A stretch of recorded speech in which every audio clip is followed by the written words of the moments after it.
లూకాసు వార్త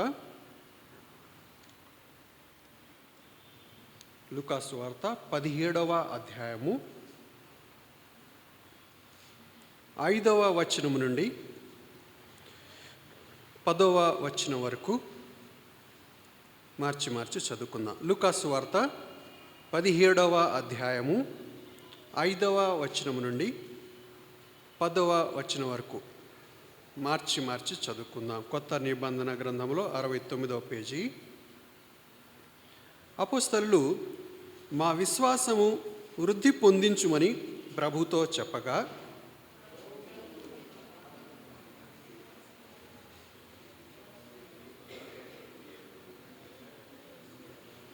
దయతో బైబిళ్ళు ఉన్న వాళ్ళందరూ తెరిచి చదవండి. 7వ వచనం నేను చదువుతున్నాను. దున్నువాడు కానీ మేపువాడు కానీ మీలో ఎవనికైనా ఒక దాసుడుండగా వాడు పొలములో నుండి వచ్చినప్పుడు నీవు ఇప్పుడే వెళ్ళి భోజనము చేయమని వానితో చెప్పునా? చెప్పడు.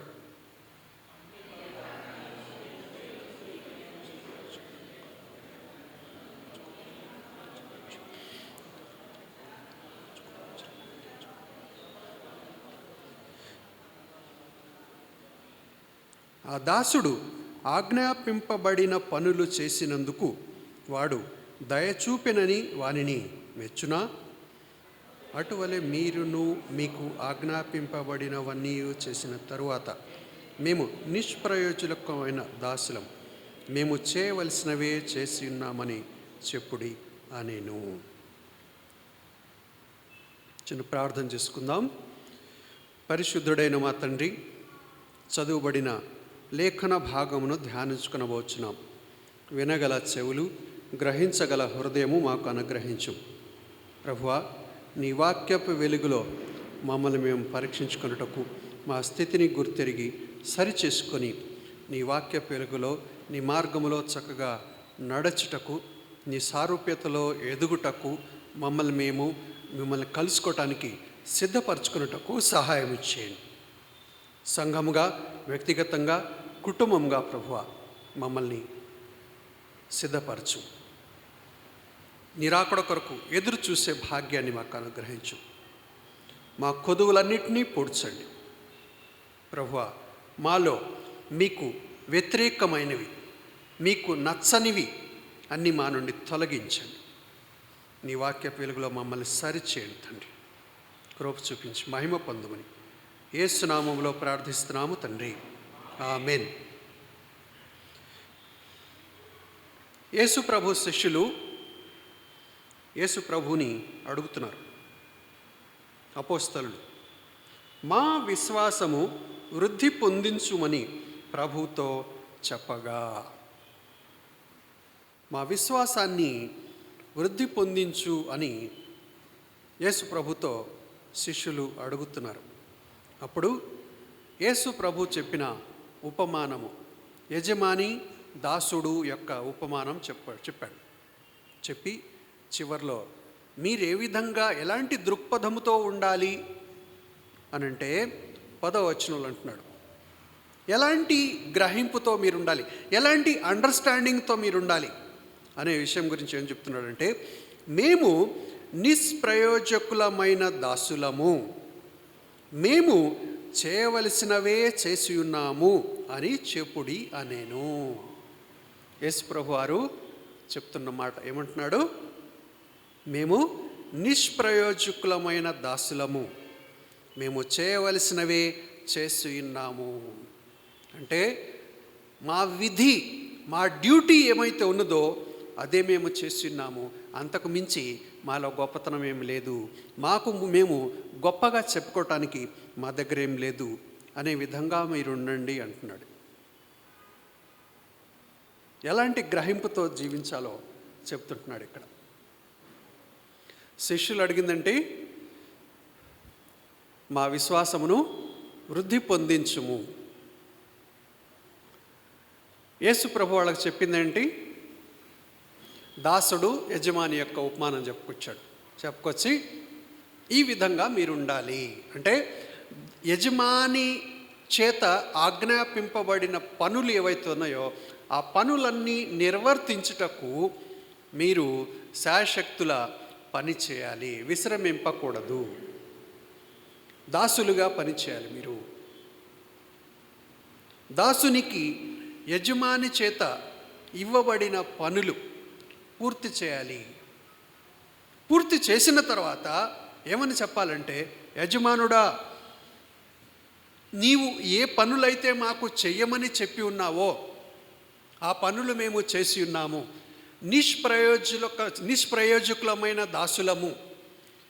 నీ చేత ఆజ్ఞాపింపబడిన పనులు మాత్రమే మేము చేసినాము తప్ప అంతకు మించి మేము చేసిన గొప్పతనం ఏమీ లేదు. ఇది గ్రహింపు.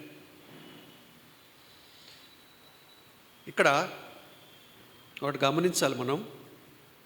దేవుని వాక్యము రెండంచులు గల ఖడ్గము వంటిది. ఒకవైపు చూస్తేనేమో మనము దేవుని బిడ్డలము, రాజులైన యాజక సమూహము, మనము రాజులము, మన తండ్రి రాజు.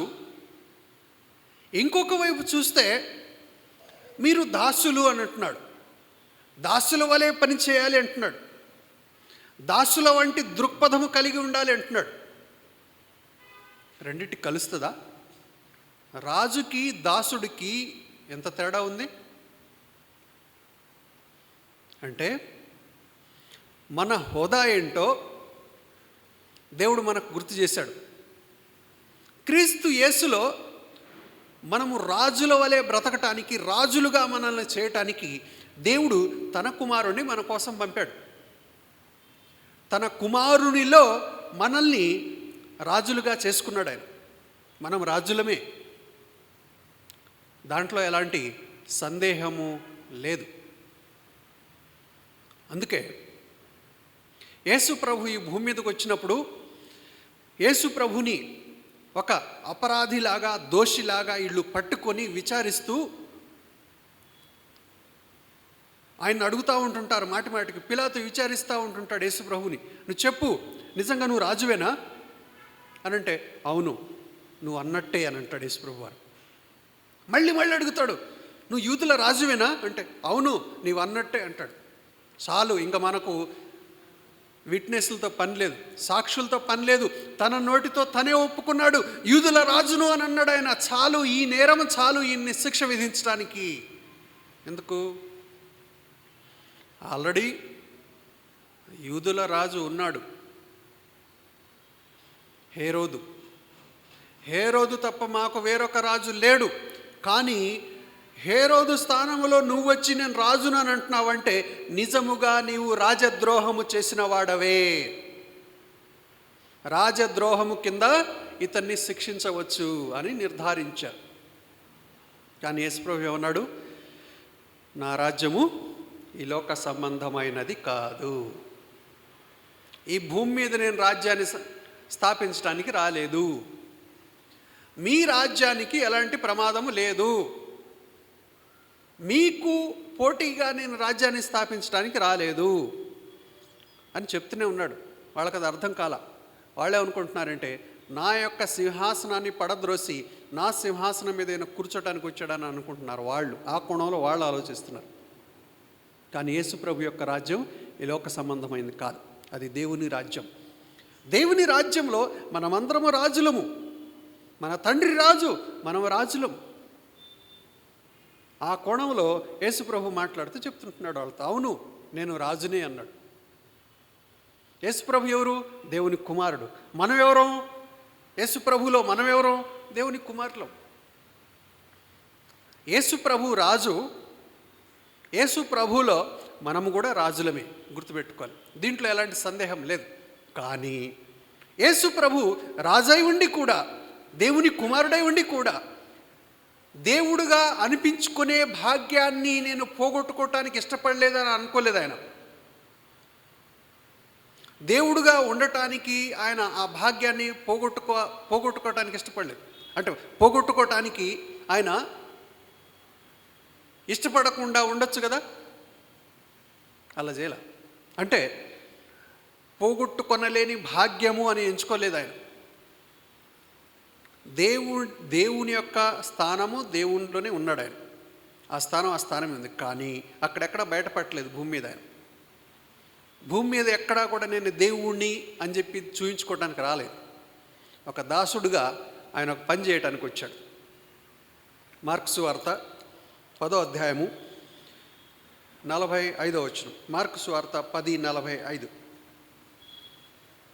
భూమి మీద ఒక పని చేయడానికి వచ్చాడు, పని ముగించడానికి వచ్చాడు ఆయన.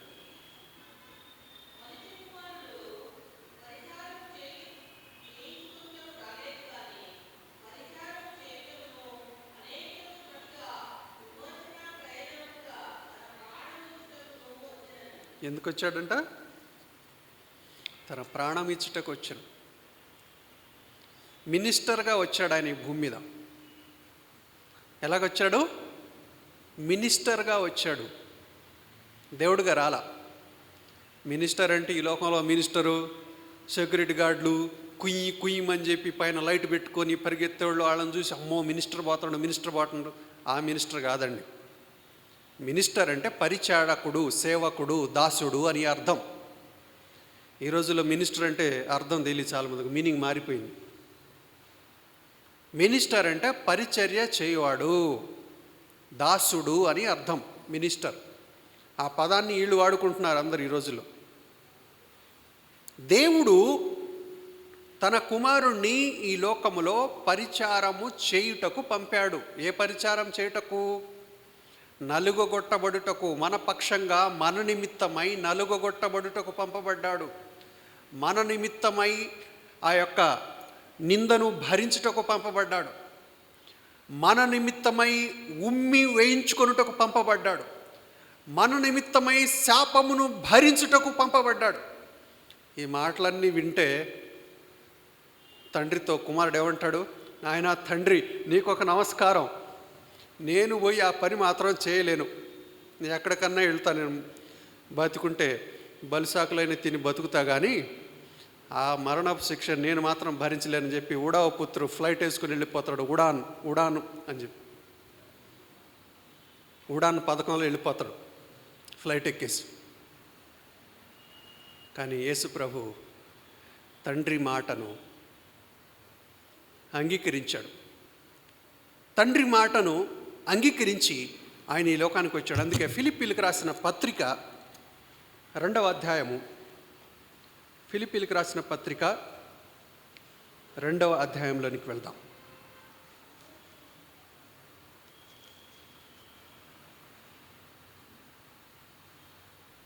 5వ వచనం నుండి చదువు. ఫిలిప్పీ 2:5 నుండి చూడండి. 179వ పేజీ, కొత్త నిబంధన గ్రంథంలో 179వ పేజీ చదవండి.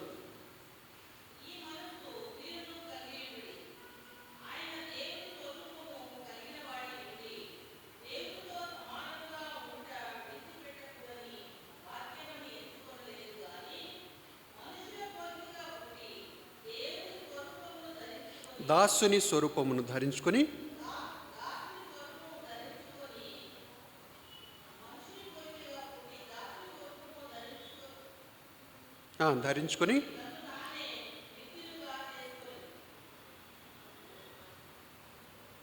ఇంకా చదవండి.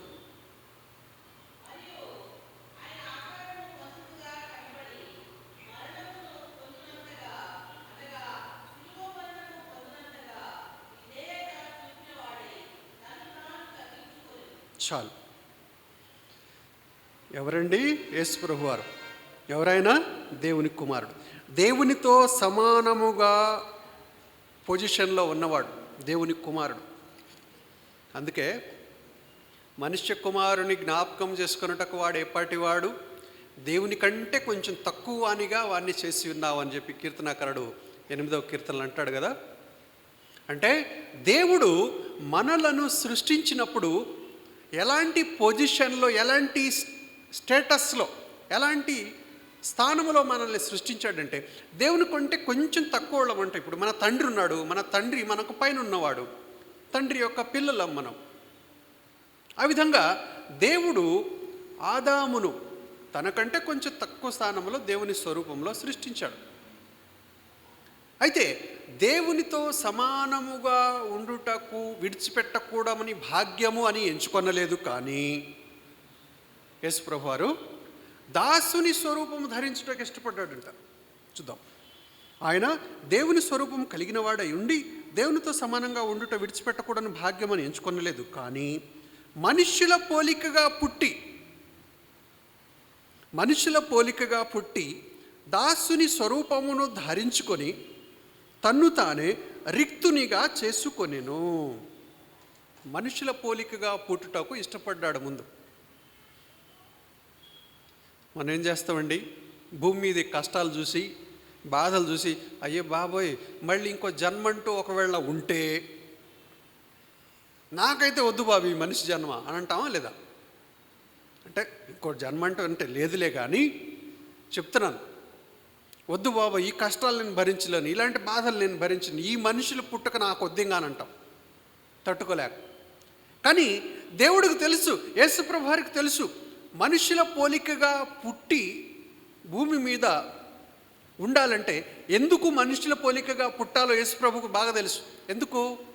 సిలువలో మరణించటానికి, కొరడా దెబ్బలు తినటానికి, ఆయన కళ్ళ ముందు కనిపిస్తూనే ఉన్న ఈ దృశ్యాలన్నీ ఎందుకోసం మనుషుల పోలికగా పుట్టాలో యేసుప్రభుకు తెలుసు.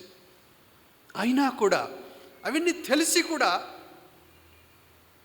వాటన్నిటికీ ఇష్టపడి ఆయన ఈ భూమి మీదకి రావటానికి ఇష్టంతో వచ్చాడు. మనుషుల పోలికగా పుట్టి దాసుని స్వరూపమును ధరించుకొని, దాసుని స్వరూపం ధరించుకోవటానికి ఇష్టపడ్డాడు. మళ్ళీ సరే మనుషుల పోలికగా పుట్టా కానీ రాజగృహంలో పుట్టి రాజ్భవన్లో ఉండి రాష్ట్రపతిగా ఉండి పరిపాలన చేస్తా అని అనలేదు ఆయన. మనుషుల పోలికగా పుట్టి దాసుని స్వరూపము ధరించటానికి ఇష్టపడ్డాడు. దాసుని స్వరూపం కూడా ధరించి, ఎలాంటి దాసుడుగా? తను తాను రిక్తునిగా చేసుకోవటానికి, తన చేతులు ఏం లేకుండా మౌనంగా నిలబడి, ఎవరైనా కొడితే కొట్టించుకుంటున్నాడు, ఉమ్మేస్తే ఉమ్మించుకుంటున్నాడు, ప్రతిఘటించట్లేదు, మళ్ళీ వాళ్ళని అడ్డం చెప్పట్లా. ఏమి చేయదలుచుకున్నారో నాకు మీరు చేయుడి అన్నట్టుగా మౌనంగా, బొచ్చు కత్తిరించువా అని ముందు మౌనంగా ఉన్న గొర్రె పిల్లలాగా నించున్నాడు. ఇవన్నీ ఇష్టపడ్డాడు ఆయన. తన్ను తాను రిక్తునిగా చేసుకొని మరణము పొందునంతగా తన్ను తాను తగ్గించుకొనేను. ఎంతగా విధేయత చూపాడంటే మరణము పొందునంతగా తనను తాను తగ్గించుకొనేను అని ఇక్కడ. అంతగా విధేయత చూపాడట తండ్రిగా. శిష్యులు అడిగారు కదా, మా విశ్వాసమును అభివృద్ధి పొందించుము అని చెప్పి. ఏమిటి విశ్వాసమును అభివృద్ధి పొందించుట అంటే? ఇవన్నీ ఉన్నాయి దాంట్లో. అందుకే యేసు ప్రభు వాళ్ళకి యజమానుడు దాసుని యొక్క ఉపమానం చెప్పాడు. వాళ్ళకు చెప్పి ఎట్లా ఉండాలి మీరు అంటే, కేవలం నేనేదో నీళ్ళ మీద సముద్రంలో నడిచి చూసి అబ్బా అద్భుతం అద్భుతం అనే కాదు, నేనేదో గాలి తుఫాన్ని గద్దించి నిమ్మళపరిచేసరికి అద్భుతం అద్భుతం అంటున్నారు. వేవేల మందికి భోజనం పెట్టి రొట్టెలు పంచి మిగిలిన మొక్కలన్నీ గంపల నిండా ఎత్తేసరికి అద్భుతం అద్భుతం అని చెప్పి ఎగురుతున్నారు మీరు. అందుకే కాదు, దాసుని స్వరూపం ధరించుకుని దాసుని వలె పరిచర్య చేయటానికి ఇష్టపడి ఉండాలి. అప్పుడు విశ్వాసంలో అభివృద్ధి పొందినట్లు లెక్క. ఆ విధంగా ఇష్టపడాలి మీరు అని అంటున్నాడు. అయితే ఇశ్రాయేలీయుల యొక్క జీవితంలో ఒకసారి చూద్దాం. ఎందుకంటే మన బ్రతుకులో ఎలాంటి దృక్పథం కలిగి ఉంటుంటామో, ఎలాంటి మైండ్ని మనం కలిగి ఉంటుంటామో ఇశ్రాయేలు యొక్క జీవితంలో, ఇశ్రాయేలీయుల యొక్క జీవితంలో మనం చూడొచ్చు. దాన్ని సంఖ్యాకాండము 11వ అధ్యాయము 1వ వచనం చూడండి. సంఖ్యాకాండ పాత నిబంధన గ్రంథంలో 119వ పేజీ 11వ అధ్యాయం సంఖ్యాకాండం 11 1వ వచనం చూడండి.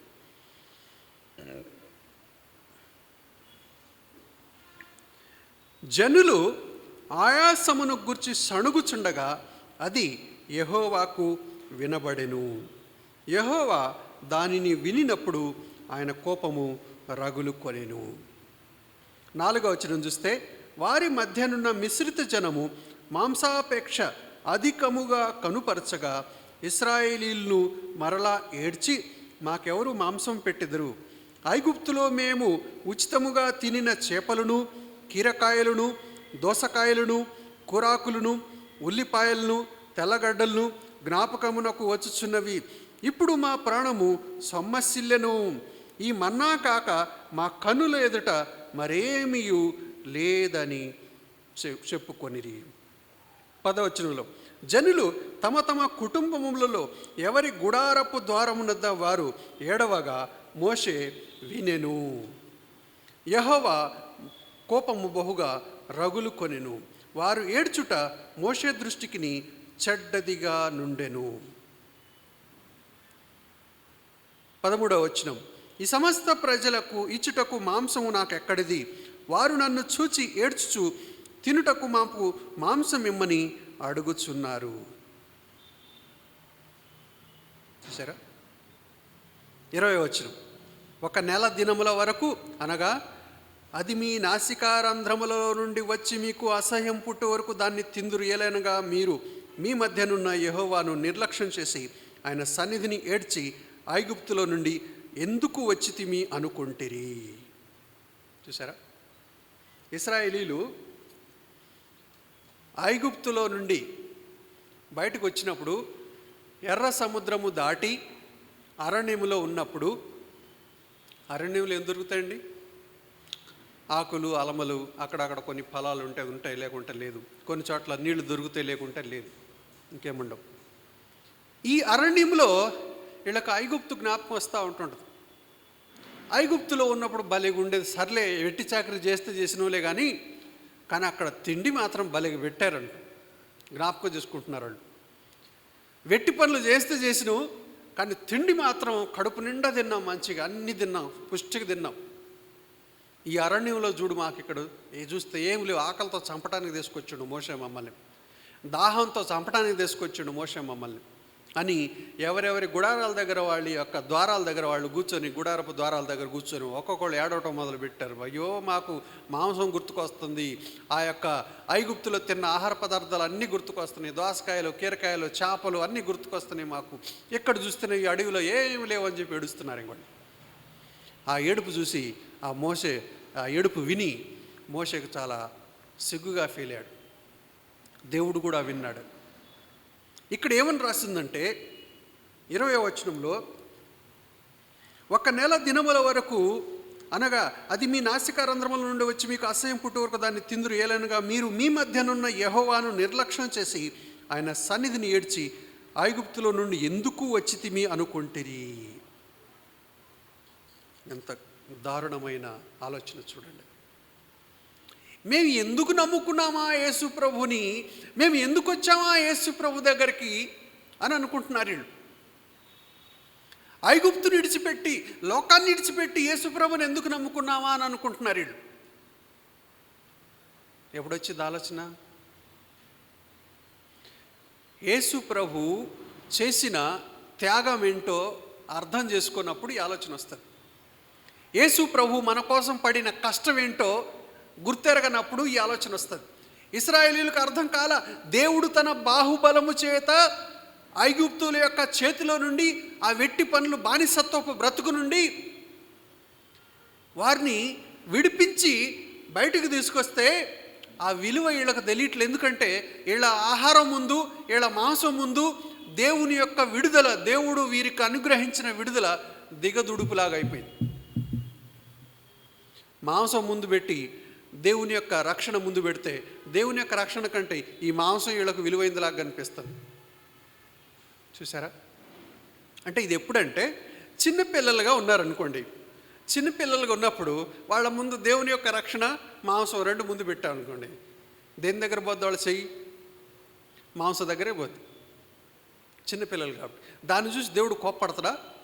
దేవుడు రగులు కొని అగ్ని కుమ్మరిస్తాడా వాళ్ళ మీద? లేదు, కుమ్మరించాడు, నవ్వుకుంటాడు. ఎందుకు?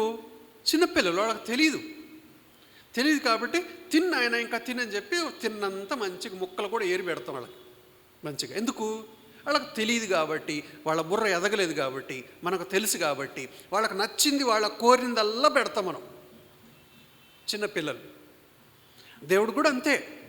ఇశ్రాయేలీలు ఐగుప్తులో ఉన్నప్పుడు వాళ్ళు ఏడుస్తున్నప్పుడు వాళ్ళ యొక్క మొర్రను దేవుడు విన్నాడు. విని వాళ్ళను విడిపించి బయటకు తీసుకొచ్చాడు. ఇప్పుడు దేవుని యొక్క బాహువును, దేవుని యొక్క రక్షణను రుచి చూచి వీళ్ళు ఎదుగుతున్న పెద్దోళ్ళు. పెద్దోళ్ళలాగా ఎదిగారు కానీ వాళ్ళ బుర్రలు ఎదగలేదు. ఇప్పుడు ఎదగక ఇప్పుడు మాంసం కోసం ఏడుస్తున్నారు. దేవుడు వారి మధ్య ఉండి వాళ్ళని నడిపిస్తున్నాడు. సమయానికి కావలసింది అనుగ్రహిస్తుంటున్నాడు. దేవుని సన్నిధి మాతో ఉంది. దేవుడు మా మధ్య ఉండి పగలు మేఘస్తంభంగాను రాత్రి అగ్నిస్తంభంగా మా మధ్యలో ఉండి మమ్మల్ని నడిపిస్తున్నాడు. దేవుని సన్నిధి సాక్షాత్తు సమస్తాన్ని సృష్టించిన సృష్టికర్తని దేవుడే మా మధ్య ఉండి మమ్మల్ని నడిపిస్తుంటే ఇంకా మాకేం కావాలి? కిలోలు మాంసం కూడా మాకు తీసుకొచ్చి పెడతాడు. ఎంత కావాలంటే అంత తీసుకొచ్చి పెడతాడు అనే విషయం వాళ్ళు మర్చిపోయారు. మర్చిపోయి వాళ్ళు ఏడుస్తూ ఏమనుకుంటున్నారంటే, అనవసరంగా వచ్చితేమే ఐగుప్తుని విడిచిపెట్టి అని అనుకుంటున్నారు. పొరపాటు చేస్తేమే ఐగుప్తుని విడిచిపెట్టి అంటున్నారు. ఎంత బాధేసింది. యెహోవాను నిర్లక్ష్యము చేసిరి అని వ్రాయబడింది అక్కడ. ఐగుప్తులో నుండి ఎందుకు వచ్చితిమి అనుకుంటిరి, యెహోవాను నిర్లక్ష్యము చేసి ఆయన సన్నిధిని ఏడ్చిరి. ఇది బాధేసింది దేవుడికి. అయ్యో, నా బాహుబలము చేత ఐగుప్తు యొక్క రథములను సముద్రంలో ముంచి, ఐగుప్తు యొక్క గుర్రములను సముద్రములో ముంచి, నా బలము చేత వీళ్ళని సముద్రములను దాటించి నేను బయటికి తీసుకొస్తే, మరణము నుండి వీళ్ళని నేను బయటికి తీసుకొస్తే, ప్రతి విధమైన తెగులు నుండి వీళ్ళని నేను బయటికి తీసుకొస్తే, నా రక్షణ, నా విడుదల, దాని యొక్క విలువేంటో వీళ్ళకి అర్థం కాలేదే. వీళ్ళ మాంసము, వీళ్ళ ఆహార పదార్థాలే వీళ్ళకు విలువైనవిగా కనిపిస్తున్నాయి. అయ్యో, వీళ్ళు ఇంకా విలువను గుర్తెరగలేదని చెప్పి దేవుడు బాధపడ్డాడు. ఇది మన జీవితంలో సత్యం. ఎందుకంటే మనుషులముగా మనము విశ్వాసములో కొదువుబడి ఉన్నప్పుడు, దేవుని విషయాలను మనం అర్థం చేసుకోలేని స్థితిలో ఉన్నప్పుడు మనము కూడా అట్లానే అనుకుంటాం. ఏం దేవుడో ఏమో, ఆయన నేను నమ్మిన కాడి నుంచి ఏదో స్టార్టింగ్లో అడిగిందల్లా ఇచ్చేవుడు, ఇప్పుడు ఎంత ప్రార్థన చేసినా నాకేం జరగట్లేదని అనుకుంటా ఉంటుంటాం. ఎందుకు? మనం ఒక స్థితిలో ఉన్నప్పుడు, పసితనములో, విశ్వాసంలో పసితనములో ఉన్నప్పుడు దేవుడు మనకు కావలసినవన్నీ కూడా మనం అడగక ముందే ఇచ్చి మనల్ని బలపరుస్తాడు. కానీ తర్వాత మన విశ్వాసంలో ఎదుగుతున్న కొద్దీ, మన యొక్క గ్రహింపు ఎదుగుతున్న కొద్దీ దేవుడు మనం అడిగిందల్లా ఇవ్వడు. తన చిత్తాన్ని మనం గుర్తెరగాలి, తన ఇష్టాన్ని మనం గుర్తెరగాలి, దాసుని స్వరూపం మనం ధరించాలి, దాసుని వలె మనం పనిచేయాలి, దాసుని వలె జీవించాలి, మనం తగ్గించుకోవాలి, రిక్తునిగా తగ్గించుకోవాలి. ఎక్కడ డాంబికానికి పోకూడదు, ఎక్కడ గర్వించకూడదు. అందుకే కదా యేసు ప్రభు శిష్యులు వాళ్ళు ఏమనుకుంటున్నారంటే, యేసు ప్రభు ఈయన రాజు కదా, మాకు ఎలాంటి మంత్రి పదవులు ఇస్తాడో ఆయన యొక్క రాజ్యములో అన్నట్టుగా వీళ్ళు గొప్పగా ఆలోచించుకుంటున్నారు. వీళ్ళు మా విశ్వాసమును అభివృద్ధి పొందించుము అని ఏ దృక్పథంతో అన్నారు అంటే, నీలాగా అద్భుతాలు మేము కూడా చేసి గొప్ప అయ్యేవాళ్ళలాగా మాకు సహాయం చేయని మరి అట్ట అనుకున్నారో ఏమో. యేసు ప్రభువుకు తెలుసు వాళ్ళ హృదయ స్థితి. అందుకే యేసు ప్రభు ఏమంటున్నాడంటే, దాసుడు యజమాని యొక్క ఉపమానం చెప్పాడు. దాసుల వలె ఉండాలి మీరు. ఎందుకంటే యేసు ప్రభు వారు అదే పనిచేశాడు. ఆయన దేవుడుగా పిలువబడటానికి రాలేదు, కానీ మనుషుల పోలికగా పుట్టి దాసుని స్వరూపం ధరించుకొని మరణము పొందినంతగా తన్ను తాను ఖాళీ చేసుకొని విధేయత చూపిన వాడై జీవించాడు. అలాగున ఉండాలి మీరు అని అన్నాడు. క్రైస్తవ జీవితం కూడా అదే, గుర్తుపెట్టుకోండి. రక్షణ పొందటానికి మనం చూపించే విశ్వాసం వేరు. యేసు ప్రభువని నీ నోటితో ఒప్పుకొని, మృతుల్లో నుండి దేవుడు ఆయనను సజీవుడిగా లేపాడని నీ హృదయమందు విశ్వసించినేళ్ళ నీవు రక్షణ పొందుదు. రక్షణకు సంబంధించిన విశ్వాసం. తర్వాత నీ విశ్వాస జీవితంలో ఒక క్రైస్తవుడిగా, ఒక దేవుని బిడ్డగా నీవు జీవించే జీవితంలో అనుదినము నీవు అభ్యాసము చేయవలసిన విశ్వాసము అది వేరు. రక్షణ పొందుటకు ఒక విశ్వాసము, నువ్వు విశ్వాసిగా దేవుని బిడ్డగా నీవు జీవించవలసిన జీవితంలో ప్రయోగించవలసిన, అభ్యాసము చేయవలసిన విశ్వాసం అది వేరు. మెట్టుకు మెట్టు పెరుగుతూ ఉంటుంటుంది. కష్టం అనిపిస్తుంటుంది, కానీ దేవుడు నేర్పుతూ ఉంటుంటాడు ఒక్కొక్కటి. ఒకసారి ఒక వ్యక్తి యొక్క సాక్ష్యాన్ని నేను వింటున్నప్పుడు, ఆంధ్ర వైపు అతను వైశ్యాస్ కుటుంబం నుంచి వచ్చాడంట. వింటుంటే దేవుడిని నమ్ముకోకముందు ఆయన మొత్తం కలిగి ఉన్నాడంట, కోటీశ్వరుడు అంట. దేవుడిని నమ్ముకోకముందు ఏదో యాక్సిడెంట్ జరిగి వాళ్ళ పిల్లల్ని కోల్పోయి ఆ సందర్భంలో దేవుని వైపు తిరిగాడు. ఆ తర్వాత దేవుని యొద్దకు వచ్చిన తర్వాత ఉన్నదంతా పోయిందంట అతనికి. అందరూ అంటున్నారంట, ఏమయ్యా నువ్వు దేవుణ్ణి నమ్ముకోకముందు అన్నీ ఉండే, నీకు దేవుడిని నమ్ముకున్న తర్వాత మొత్తం పోయాయి అని అన్నారంట అందరూ.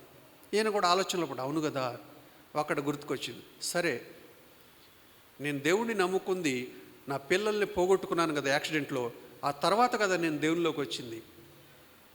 అన్నిటికంటే నా పిల్లల్ని పోగొట్టుకున్నాను కదా దేవునిలోకి రాకముందు. ఈ ఆస్తి పోతే ఎంత, ఉంటే ఎంత అనుకున్నాడు. తర్వాత అతను విశ్వాస జీవితంలో ఎదుగుతున్న కొద్దీ తర్వాత దేవుడు తనకు ఒకటి ఇచ్చుకుంటూ వచ్చాడు. విశ్వాసంలో స్థిరపడ్డాడు అతను. అందుకే విశ్వాస జీవితంలో మనం ఎదిగేటప్పుడు కష్టాలు ఎదురవుతుంటుంది. ఎలాంటి కష్టం అంటే, అందుకే మనం జ్ఞాపకం ఉంచుకోవాలి. అపోస్తలుల కార్యము 14వ అధ్యాయము 22వ వచనం.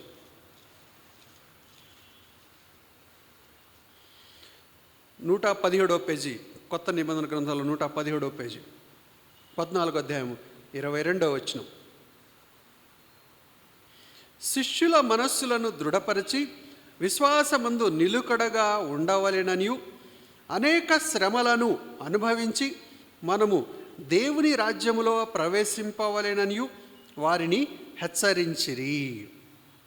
అనేక శ్రమలను అనుభవించి విశ్వాసమందు నిలుకడగా ఉండవలెననియు అనేక శ్రమలను అనుభవించి దేవుని రాజ్యంలో ప్రవేశించు. విశ్వాసంలో నిలకడగా ఉండాలి, అనేక శ్రమల్ని అనుభవించాలి.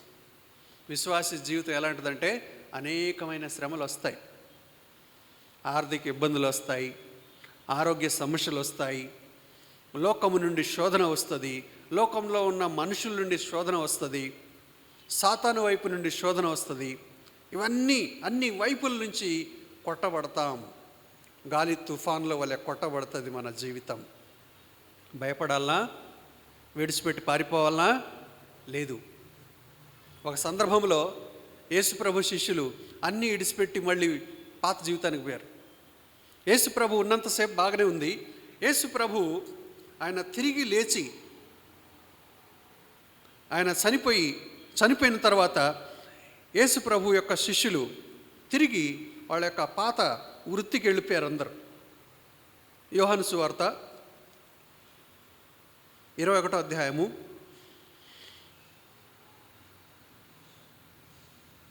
3వ వచనం నుండి చూద్దాం. యోహాను సువార్త 21:3 నుండి. సీమోను పేతురు, నేను చేపలు పట్టబోదునని వారితో అనగా వారు, మేమును నీతో కూడా వచ్చేదమనిరి. వారు వెళ్ళి దోణి ఎక్కిరి, కానీ ఆ రాత్రి ఏమీ పట్టలేదు. ఎప్పుడు సంగతి అంటే ఇది, యేసు ప్రభు సమాధి చేయబడి మరణించి తిరిగి లేచాడు. భౌతికంగా అయితే ఇప్పుడు వాళ్ళతో లేడు యేసు ప్రభు, శిష్యులతో. వీళ్ళు ఇప్పుడు సందిగ్ధంలో పడ్డారు. వీళ్ళు ఏమనుకున్నారంటే యేసు ప్రభు దేవుడు, ఆయన రాజ్యంలో మన మంత్రులు అని ఊహించుకున్నారు. అందుకే వీళ్ళు మంచి బిజినెస్లో, చేపలు పట్టే బిజినెస్లో మంచిగా వృద్ధి పొందుతూ ఉన్నారు. లాభకరమైంది. అది విడిచిపెట్టి నన్ను వెంబడించండి అని అంటే వీళ్ళు వచ్చి యేసుప్రభుని వెంబడించారు విడిచిపెట్టి. అకస్మాత్తుగా ఇప్పుడు యేసుప్రభు భౌతికంగా వీళ్ళతో లేకపోవటం చూసి మళ్ళీ ఆలోచనలో పడ్డారు. ఇప్పుడేంటి నా పరిస్థితి? ఇప్పుడు నా బ్రతుకు తెరువేంటి? చేపల వృత్తిని మేము విడిచిపెట్టి యేసుప్రభుని వెంబడించాం. ఈ యేసుప్రభు ఇప్పుడు భౌతికంగా మా మధ్యలో లేడు. ఏంటి ఇప్పుడు? ప్రశ్నార్థకం. పద వల భుజాన్ని వేసుకొని మళ్ళీ చేపలు పట్టడానికి. సీమోను పేతురు లీడర్ కదా, పెద్ద ఆయన కదా, నీ ఏంట మేము కూడా వస్తాం. వీళ్ళందరూ వెళ్ళారు చేపలు పట్టడానికి. ఏంటి అక్కడ వీళ్ళ ఉద్దేశము? జీవనోపాధి కోసము వీళ్ళు ఇప్పుడు బ్రతుకు తెరువులా ప్రశ్నార్థకంగా మిగిలిపోయింది. బ్రతుకు తెరువు మాకు బ్రతకటానికి ఇప్పుడు ఏం లేదు, ఎట్లా అని చెప్పి ఆలోచనలో పడి వీళ్ళు చేపలు పట్టడానికి వెళ్ళేసరికి వెనకాల మిగతా శిష్యులు కూడా ఆయనతో కూడా కలిసి వెళ్ళారు. ప్రయాసపడ్డారు, ఒక్క చేప పడలేదు. వీళ్ళ ప్రయాసంతా దేనికోసం? పొట్ట నింపుకోవటం కోసం. పడ్డదా ఒక చేప అయినా? పడలేదు. నాకు వేరే ఉండి మీరేమీ చేయలేరు. యోహాను సువార్త 15వ అధ్యాయంలో చెప్తా ఉంటుంటాడు కదా, ఎండిపోతారు అంతే. నాకు వేరే ఉండి మీరేం చేయలేరు. నేను మిమ్మల్ని పిలిచిన పనేంటి? నా శిష్యులుగా జీవించండి, నా బిడ్డలుగా జీవించండి, రాజులైన యాజక సమూహం మీరు. అయితే ఇక్కడ దాసుని వలె పని చేయండి. అయితే వీళ్ళు మర్చిపోయారు, భౌతికంగా యేసు ప్రభు లేడు కాబట్టి. ఇప్పుడు వీళ్ళు భయపడ్డారు, జీవనోపాధి నిమిత్తమై చేపలు పట్టడానికి వెళ్ళారు. కానీ యేసు ప్రభు ఒడ్డున నించొని ఉన్నాడు. వీళ్ళ కోసం చేపలు సిద్ధపరిచి యేసు ప్రభు వారు నిప్పుల మీద చేపలు కాల్చి రొట్టెలు అన్నీ కూడా రెడీకి పెట్టి వేడికి పెట్టాడు వీళ్ళ కోసం రెడీగా ఒడ్డున. వీళ్ళు ప్రయాసపడి రాత్రంతా ప్రయాసపడి ఏమీ లేకుండా ఓటి చేతులతో ఒడ్డుకు వస్తున్నారు.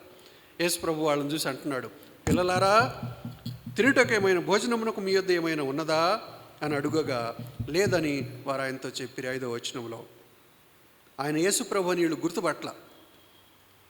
అప్పుడు 9వ వచనంలో వారు దిగి దరికి రాగానే అక్కడ నిప్పులను వాటి మీద ఉంచబడిన చేపలను రొట్టెయు కనబడెను. వీళ్ళు పట్టిన చేపలా? లేవు. దేవుడు వాళ్ళకేం చెప్పాడు?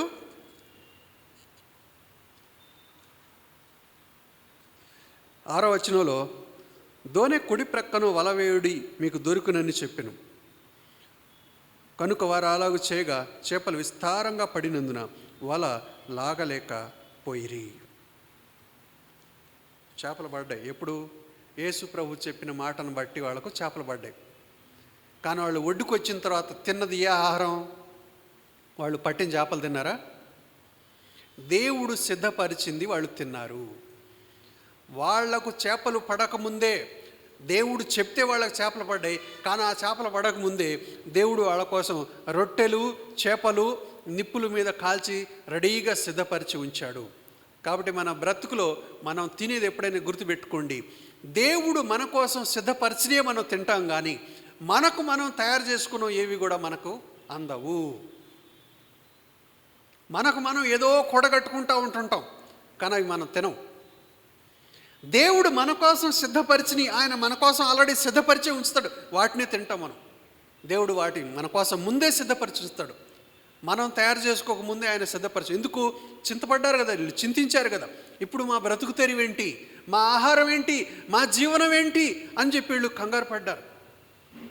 యేసు ప్రభు పునరుత్థానుడైన దేవుడు వీళ్ళతో ఉన్నాడు అనే విషయాన్ని వీళ్ళు మర్చిపోయారు, నమ్మలేదు వీళ్ళు.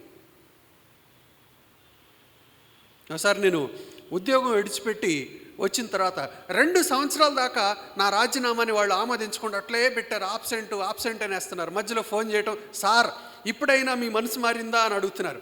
నా మనసు మారదుగాక మారదని నేను ఎప్పుడైనా కనీసం కలలో కూడా రాలేదా సార్ మీకు మళ్ళీ ఉద్యోగంలో వచ్చి జాయిన్ అయినట్టుగా?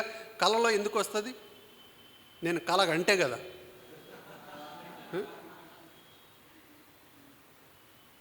2 సంవత్సరాలు చూశారు. మధ్యలో ఒకసారి పిలిచారు, 2 సార్లు పిలిచారు. మధ్యలో ఒకసారి రండి సార్, ఆఫీస్కి రండి సార్. సరే ఏముందని వెళ్ళాను. కూర్చోబెట్టి బాసు ఇప్పుడైనా మీరు మనసు మార్చుకొని జాయిన్ అవుతారా అని వాళ్ళకు సువార్త చెప్పి వచ్చాను. మళ్ళీ ఆ బాసు ట్రాన్స్ఫర్ అయ్యి ఇంకో కొత్త బాసు వచ్చాడు 1 సంవత్సరం తర్వాత. మళ్ళీ ఆయన ఫోన్ చేశాడు, సార్ ఒకసారి ఆఫీస్కి వచ్చిపోయింది అని. సరే నేను వెళ్ళాను. మీ మనసు మార్చుకున్నారా అన్నాడు. నా మనసు ఎందుకు మారుతుంది? సువార్త చెప్పి వచ్చాను. 2 సంవత్సరాలు 2 బాసులకు సువార్త చెప్పి వచ్చాను. ఈడోడు మొండోళ్ళలాగా ఉన్నాడు, పిచ్చోళ్ళలాగా ఉన్నాడు, ఈయనకు ఈ ఉద్యోగంలో కంటే దాంట్లో రాబడే ఎక్కువ ఉందట్టుంది, మనకు చెప్పట్లేదులే కానీ ఏదో అంటున్నాడు విశ్వాసం అని అంటున్నాడే కానీ ఎందుకంటే రాబడి లేనిది ఎందుకు ఇడిచిపెడతారు? ఏదో బాగానే వచ్చి ఉంటుంది దాంట్లో, చెప్పట్లేదునా, అందుకే ఇది ఇడిచిపెట్టి దీని మీద లెక్కలేదు ఆయనకని అనుకున్నారు. సరే అని 2 సంవత్సరాల తర్వాత వాళ్ళే ఇంకా రాజీనామా ఆమోదించి రిజిస్టర్ల నుండి పేరు తొలగించారు. నాకైతే నా కట్ ఆఫ్ డేట్ నేను ఏదైతే పెట్టుకున్నానో అదే నాకు లాస్ట్ వర్కింగ్ డే. నాకు దాని మీద మనసు కూడా లేదు. ఇప్పటికీ అదే బ్రతుకుతున్నాను. కానీ వాళ్ళేమనుకుంటున్నారు, ఏదో రాబడి ఉంది, వెనక బాగా ఉంది, వెనకాల రాబడి అని అనుకుంటున్నారు. అవును, రాబడి ఉంది. నా యేసు ప్రభు ఉన్నాడు వెనకాల, నా రాబడి ఆయనే ఆస్తి. జీవనోపాధి నిమిత్తమై సాధారణంగానే చింతిస్తాం. నాకు ఉంటుంది మానవపరంగా, అమ్మో డబ్బులు లేవే, జేబు ఖాళీ అయిపోయింది, ఇప్పుడు ఎట్లా రేపు, మానవపరంగా ఉంటుంది. కానీ పిలిచింది ఎవరు? సృష్టికర్త అయిన దేవుడు. సృష్టించింది సమస్తం ఆయనే. ఇచ్చేవాడు ఎవరు? ఆయనే. మరి ఆయన పిలిచాడు పనికి. ఆయన పనికి పిలిచినప్పుడు ఆయన బిడ్డగా, ఆయన యొక్క బిడ్డగా సాక్షిగా జీవించాలని చెప్పి ప్రత్యేకమైన జీవితం కోసం పిలిచినప్పుడు ఆయన చెప్పినట్లు బ్రతికితే ఆయనే చూసుకుంటాడు. చూసుకోలా? వేడి వేడి చేపలు రొట్టెలు రెడీకి పెట్టాడు తీసుకొచ్చి. వీళ్ళ వలలో పడ్డ చేపలు తిన్నారా వీళ్ళు? లేదు. దేవుడు సిద్ధపరిచాడు. సిద్ధపరిచిన చేపలు, సిద్ధపరిచిన రొట్టెలు తిన్నారు వీళ్ళు. దేవుడు సిద్ధపరిచి ఉంచుతాడు. నువ్వు చింతిస్తున్నావేమో నీ జీవితంలో. నువ్వేదో నేను కష్టపడి సంపాదించి, చెమటోడ్చి సంపాదించి నేను తింటాను, నింపుకుంటాను అనుకుంటున్నావు. దేవుని మీద ఆధారపడు. దేవుని మీద ఆధారపడి దేవుడు చెప్పినట్లుగా నడుచుకో. దేవుడు చెప్పినట్లుగా పని చెయ్యి. దేవుడు నీకు అనుగ్రహిస్తాడు. దేవుడు అనుగ్రహించిన ద్వారాగా నీ పొట్ట నిండుతుంది. దేవుడు అనుగ్రహించిన ద్వారాగా నీ యొక్క కొట్లలో ధాన్యం నింపబడుతుంది. నీ బ్యాంకులో బ్యాలెన్స్ నింపబడుతుంది. ఎట్లా? దేవుడు చెప్పిన విధానంలో. నీ విధానంలో కాదు, నా విధానంలో కాదు. ఎందుకంటే మనం ఆయన కోసం జీవించాలి. ఆయనకు దాసలంగా జీవించాలి మనం. ఎందుకు? ఆయన దేవుని కుమారునిగా విడిచిపెట్టకూడని భాగ్యం అని ఎంచుకోలేదు, కానీ మనుషుల పోలికగా పుట్టి దాసుని స్వరూపం ధరించుకొని తన్ను తాను ఖాళీ చేసుకున్నాడు. రిక్తునిగా చేసుకుని మరణము పొందినంతగా, శిలువ మరణం పొందినంతగా తను తాను తగ్గించుకునే విధేయత చూపాడు. మనము కూడా అదే జీవితానికి పిలువబడ్డం గుర్తుపెట్టుకోండి, మర్చిపోమాకండి. శిష్యులు చేసిన మనవి ప్రార్థన ఏందండి? మా విశ్వాసమును వృద్ధి పొందించు. అదే మన ప్రార్థన. మన ప్రార్థన కూడా, మన విన్నపము కూడా దేవునితో అదే ఉండాలి. ప్రభువా, మా విశ్వాసమును వృద్ధి పొందించు, నా విశ్వాసమును వృద్ధి పొందించు ప్రభు అని అనాలి మనం. అప్పుడు యేసు ప్రభు మనతో కూడా చెప్పే ఉపమానం అదే. దాసుడు యజమానుడి యొక్క ఉపమానం గుర్తుపెట్టుకోవాలి మనం. మన యజమానుడు ఎవరు? యేసు ప్రభు వారు. మనము ఆయన దాసులం. ఆ విధంగా ఈ లోకంలో మనం జీవించాలి. మన హోదా ఏం పోదు. మన హోదానే. మనం దేవుని పిల్లలము, దేవుని యొక్క కుమారులము, మనం రాజులమే. అయితే ఇక్కడ మనం భూమి మీద రాజులాగా ఫోజు ఇవ్వటానికి రాలేదు. ఇక్కడ మనం దాసుల్లాగా మనం జీవించడానికి వచ్చాం. ఎందుకు? చేపలు పట్టాల్సి ఉంది మనం. ఇంకా అనేకమైన చేపలు ఇంకా రావాలి. అనేకులు ఇంకా దేవుని రాజ్యంలోకి రావాలి. దేవుని రాజ్యాన్ని మనం నింపాలి. దేవుని రాజ్యాన్ని మనం నింపటానికి దాసుని వలె మనం పనిచేయాలి. దాసుని వలె జీవించాలి. మన హోదా ఎటు పోదు. మనం దేవుని పిల్లలమే, మనం రాజులమే, రాజులైన యాజక సమూహమే. దేవుని రాజ్యంలో మన హోదా వేరే ఉంటుంది. కానీ ఈ భూమి మీద మనము దాసులంగా ఉండటానికి, జీవించటానికి దేవునిలో మనం పిలువబడ్డాం కాబట్టి, అనేకులను మనం సంపాదించడానికి ఉన్నాం కాబట్టి అలాంటి జీవితాన్ని మనము జీవించాలి. అందుకు దేవుని యొక్క బలం మనకు కావాలి, అంత విశ్వాసం మనకు కావాలి. కాబట్టి ఆ విశ్వాసములో మనం నిలిచి ఉండి ఆ శ్రమలన్నింటినీ తట్టుకునేటట్లుగా, ఆ శ్రమలో కూడా మనం విశ్వాసంలో నిలకడగా ఉండేటట్లుగా మనం ప్రతిరోజు ప్రార్థించుకోవాలి. దేవుని సన్నిధిని ఆశ్రయించాలి. దేవుని సహవాసాన్ని ఆశ్రయించాలి. అప్పుడే మనం వీటన్నిటిని మనం భరించుకొని ముందుకెళ్ళగలం. ఆ విధంగా ప్రభువు మనకు వ్యక్తిగతంగాను, కుటుంబంగాను, సంఘంగాను మనకు సహాయం చేయనుగాక. ప్రార్థించుకుందాం. పరిశుద్ధుడైన తండ్రి, మహోన్నతుడైన మా గొప్ప దేవ, అపారమైన మీ కృపను బట్టి స్తోత్రాలు చెల్లించుకుంటున్నాం. ప్రభువా, మా విశ్వాసమును వృద్ధి పొందించు. శిష్యులు ప్రభువా మీతో అడిగారు, మేము అదే అడుగుతున్నాం, సహాయం చేయండి. దాసుడు యజమానుని యొక్క ఉపమానమును ప్రభువా మేము గుర్తుంచుకొని మీ యొక్క దాసులంగా, మీరు మా యజమానులుగా మేము ఈ లోకంలో జీవించుటకు మమ్మల్ని మేము ప్రభువా రిక్తునిగా చేసుకొని మమ్మల్ని మేము తగ్గించుకొని జీవించడానికి సహాయం చేయండి. తద్వారా మీరు మాకు అనుగ్రహించేది మా యొక్క ప్రతి విధమైన కొరత తీర్చబడినట్లుగా, మీ ద్వారా తీర్చబడినట్లుగా, మీ ద్వారా మేము తృప్తి పొందగలిగినట్లుగా మాకు సహాయం చేయండి. మీ ద్వారా మేము ఘనపరచబడినట్లుగా, మీ ద్వారా మేము బలపరచబడి ఈ లోకంలో ప్రభువా అనేకులకు ప్రభువా మేము మాదిరికరంగా మీ యొద్దకు వారిని తీసుకురావడానికి ఉండులాగిన సహాయం చేయండి. ఆ విధంగా మమ్మల్ని బలపరచమని మా ప్రతి విధమైన అవసరతలన్నింటిని కూడా మీ దయగల హస్తాలకు అప్పగించుకుంటూ యేసునామంలో స్తుతించి ప్రార్థిస్తున్నాం తండ్రి. ఆమేన్. మనందరం లేచి నిలబడి